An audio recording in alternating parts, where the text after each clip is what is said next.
ಕಾಳನ್ನು ಹುಸ್ಲಿ ಮಾಡೋಕ್ಕೆ ಬೇಯಿಸಿಟ್ಕೊಂಡಿದ್ದೀನಿ. ಕಟ್ಟಿದೆ, ಅದರಿಂದ ಒಂದು ರುಚಿಯಾದ ಒಂದು ಸಾರು ಮಾಡೋಣ ಬನ್ನಿ. ಈಗ ಸಾರಿನ ರೆಸಿಪಿ ನೋಡಿ. ಈಗ ಬೇಯಿಸಿದ ಹೆಸರು ಕಾಳನ್ನು ಸೋಸೋಣ. ಕಟ್ಟನ್ನು ತಿಳಿ ಸಾರು ಮಾಡಿ ಹೆಸರು ಕಾಳನ್ನು ಹುಸ್ಲಿ ಅಥವಾ ಪಲ್ಯ ಮಾಡೋಣ.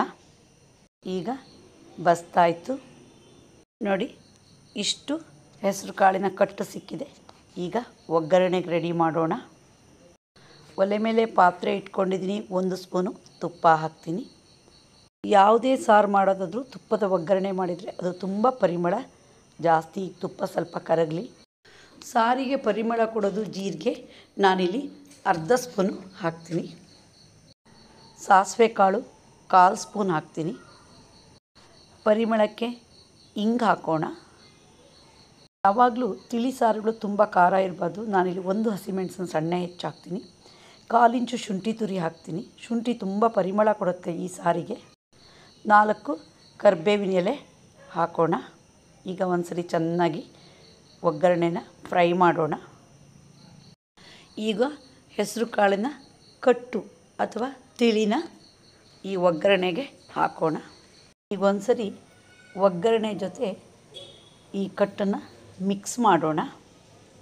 ಸಾರು ಸ್ವಲ್ಪ ಒದಗಿ ಬರೋಕ್ಕೆ ಮತ್ತು ರುಚಿಗೆ ಹೆಸರು ಕಾಳನ್ನು ನಾನಿಲ್ಲಿ 2 ಸ್ಪೂನಷ್ಟು ಮಿಕ್ಸಿ ಜಾರಿಗೆ ಹಾಕ್ಕೊಂಡಿದ್ದೀನಿ.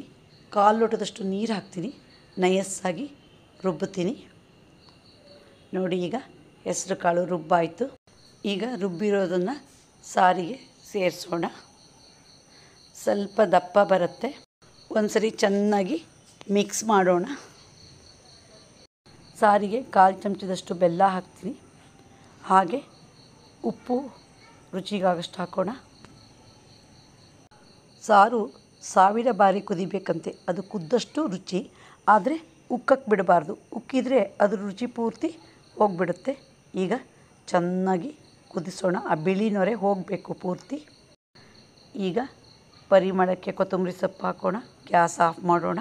ಕಟ್ಟು ಸಾರುಗಳಿಗೆ ಲಿಂಬೆಹಣ್ಣಿನ ರಸ ಹಾಕಿದರೆ ತುಂಬ ರುಚಿ.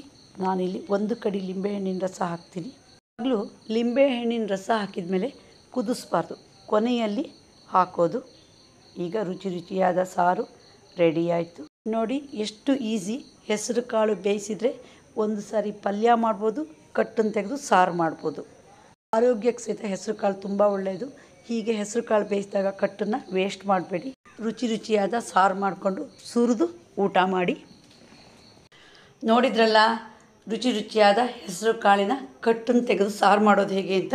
ನೀವು ಒಮ್ಮೆ ಟ್ರೈ ಮಾಡಿ. ನಿಮಗೆ ಈ ವಿಡಿಯೋ ಇಷ್ಟ ಆದರೆ ಲೈಕ್ ಮಾಡಿ, ಶೇರ್ ಮಾಡಿ, ಸಬ್ಸ್ಕ್ರೈಬ್ ಮಾಡಿ, ಕಮೆಂಟ್ ಬಾಕ್ಸಲ್ಲಿ ಕಮೆಂಟ್ ಹಾಕಿ. ಧನ್ಯವಾದಗಳು.